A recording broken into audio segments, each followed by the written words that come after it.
on Facebook is a substitute for real social action and real social activism. Oh, it's utterly rampant. I mean, you see it. Social media has become a substitute for people's social lives. I mean, they spend vast amounts of time, and I'm full disclosure here. You know, a lot of it I do for the show, a lot of it I do on my own. You know, I've tried to mitigate my exposure to, especially Facebook, over the last couple of years, because I think it's grown into something that it's not good for me to be constantly connected to, you know? Yeah, but a lot of your efforts and a lot of our efforts on the show are using Facebook as a way of directing people to direct action. We're using it as a weapon. Right. So we want people to get inspiration, maybe a few instructions, maybe a few tips, and maybe a way to give feedback to us. But we're asking and we're demanding people move beyond their keyboard, move beyond their mutual admiration society that is their circle of friends on social media. Of likes. And that's the only way it's going to hit critical mass. I mean, that's the traditional media isn't necessarily on our side. They do a bad job. And, you know, the civic involvement, the civic engagement isn't there. And that's, I think, part of the solution is long-term to make it easier for people to run for office, to make it easier using technology, to make people think about showing up at their town hall and kind of the old cliche of thinking globally and acting locally. Well, and I can give you a perfect example of that. So in the city of Woonsocket, which is a city of now 41,000 and change people, you know, at its height it was about 65,000. This is a city that moved away from ward-based elections for city council, where, you know, you would have different wards all over the city and people would run in those wards for city council, and sometimes have a couple of at-large seats on the council, you know, people that ran citywide. We moved to an entirely 7-person-based citywide election. So basically, you know, if you're running for city council, you have to go out and canvass as many people in the city as somebody who's running for mayor. And what it does is, because we have a, you know, top 7... the top 7 people in a field of however many make it onto the city council, there's never actually a referendum on leadership, because you're not actually running against anybody. You're running for one of the top 7 spots, whatever that may be. And as people kind of pick their top 5 or pick their top 7, what percentage of those people actually do you think know anything about those candidates? Or they might have 2 of them that they and know then they just say something about. Right. How many this times guy do has a people cool just vote name and for 1 or 2 people to give an artificial advantage to that? Well, I'll tell you this from a behind-the-scenes aspect on political campaigns. You know, for a local election like that, for a city council at-large election, what you do is you ask your supporters for the bullet, which means you vote for one candidate and no others, because every vote for those 6 other people is actually a vote against you from being in the top percentage-wise, 7. I like to throw a whole new ruining in there, was that if I don't know the candidates or I'm not particularly interested in the candidates, I'll write in Pat Ford or I'll write in a Dan Padandi and connect the line for them. I can't tell you how many times I've written my own name on that write-in line. Or sometimes I check off the write-in and just write pass. Uncontested votes? I actually write in my 19-year-old daughter.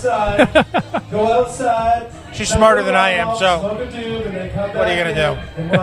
And soon I'll be able to write in my 17-year-old when she's 18, because she's smarter than I am, too. A fact that both of them constantly remind me of on a routine basis. And so I think we hope we're coming up on a band break here, because we want to talk to Ann for a little bit. Yeah, we should.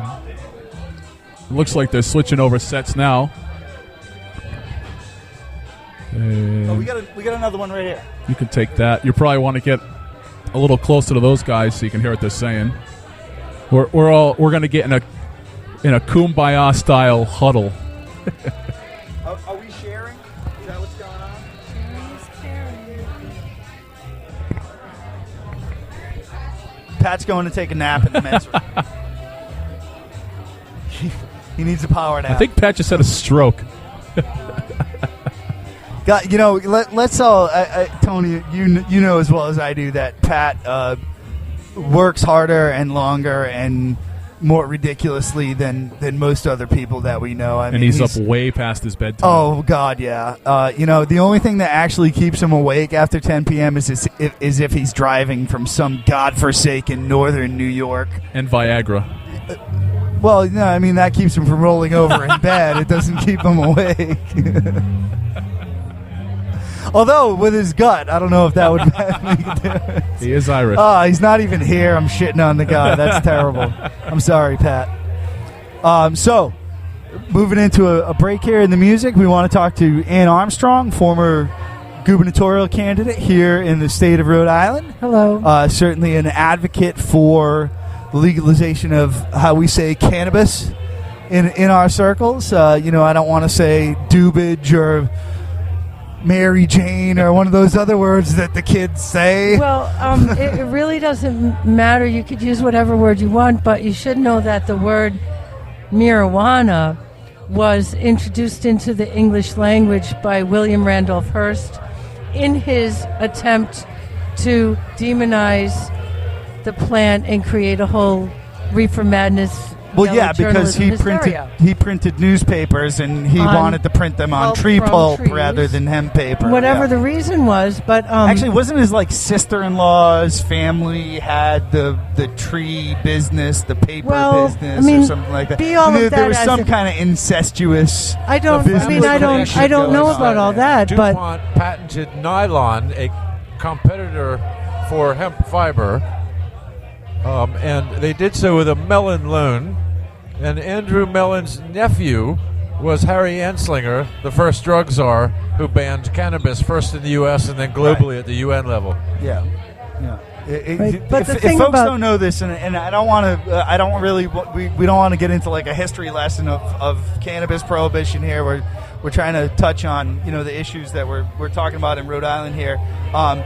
Take a few minutes, folks. Like a half an hour someday, and just get on the internet and learn about the history of prohibition of marijuana in this country, because drugs in this country are not prohibited for the reasons that you think they are. There are market forces at work. There are big moneyed interests at work. There are pharmaceutical companies at work certainly today. So don't believe the hype when somebody tells you, oh, this is the gateway drug that leads to people being addicted to heroin. It's just not that. And frankly, if you go to work today and you think that nobody around you in your next cubicle or in the next office or your doctor or your nurse, if you think oh, they don't smoke pot, you're wrong. You're wrong. You know more people that smoke dope than you think you know. And you would never guess, because you work next to them. They serve you food. So many people co-host radio shows with you. That's right. That's right. They waste their time on 3.5-hour podcasts. No, this is not a waste of time. It's a labor of love, folks. So here we go. We have Ann Armstrong, former gubernatorial candidate, cannabis advocate, lover, proponent, you name it. One question I want to ask Ann. We're just over 100 days into Gina Raimondo's administration here in the state. Tell us what the Ann Armstrong Rhode Island would look like 100 days into your administration. that is a very good question. Well, I think the state would have changed its name to Rhode Island. Okay. Even though we'd be growing more stuff, you would get rid of the plantations, right? I think I definitely would change the name to Cannabis Plantations. Okay. But all kidding aside, I've seen a lot of troubling things emerge. It seems like voter participation in the process of government has been completely eliminated. I remember back in the day when I used to be politically active before, you could call up your legislators. You could go look and find out their phone numbers and call them up and they talk to you. Now, try and get in touch with even a legislator from your own town, they're really not available. Yeah, I found that disturbing. I actually went to the state's website this week, and really all I could find was people's email addresses. And, I saw that, and I said to myself, God, I know how many emails I ignore. I know. So, it seems it's really easy to ignore an email. A written letter, a phone call, that's one thing. But, But it seems like it's getting easier and easier for government to be done at us instead of for us or with us. And we see a lot of things that the voters are very alarmed about, like this roadmap Rhode Island that nobody knew where that's coming from out of the blue. And a lot of insider deals, and it seems like I would have thought our legislators would have learned after the former speaker pled guilty to bribery charges not to come up with more bills that just create more opportunities for bribes. But it doesn't seem like they've learned their lesson, and they're just going along business as usual. So I mean, what would it be like if I were governor? Right. Well, given that the governor's we're talking here about transparency, we're talking about accessibility. There's one all thing the things that really we've lacked in our Gina's government defense, in this state, I want to say one for the thing. last 50 years. One thing, the governor's power in the state of Rhode Island is so severely limited constitutionally that they are very little more than a figurehead. Sure. The governor can do nothing but try and persuade, and then possibly veto. But if she vetoes too much, she's going to lose the support of the legislators, and they have all the power in the state. Really, all the power in Rhode Island is concentrated in the hands of the General Assembly. And they have absolutely no mechanism to police them, and they refuse to police themselves. And I think, given that I have a big mouth and I like to dig up crap on people and yell about it, I think that... Wait, there was a certain person, was it Carnivale this week? Well, yeah, I only found this out because he's sponsoring a bill that's trying to take away all the hardworking caregivers in favor of for-profit model to take cannabis away from the most sick people who need it. And in digging him up, I just looked him up on Google. The first thing that pops up is a Wikipedia article that he was indicted for rape. I'm going to use the woman died. The legally, non-offensive term here. He's an alleged rapist and domestic abuser. That's correct. But there was enough evidence to bring down an indictment from a grand jury, which legally means there was a preponderance of evidence. Well, in a civil suit, he would have lost. I'm not going to argue with that. That's just legally what it means when you're indicted. Anybody who holds public office is alleged is enough for you should have the common decency at that point to resign, to step aside and resign. Especially when the victim dies right and before. I've said this over and over again. The standard has to change unless we hold those elected officials to a higher standard than your average Joe Sixpack everyday workaday. Like, my neighbor, his wife said he beat him. Okay, well, let him go to court and let him figure it out there and let him be convicted before I pass judgment on this guy. Well, the thing is, but I think when you serve the public in any capacity, that allegation, that's right, puts a cloud over you that you really should never be able to come back from. I honestly think, though, that once that poor woman died, a young, healthy woman died of pulmonary embolism right after the indictment came out, I think people became afraid to say anything. And there's a lot of folks that...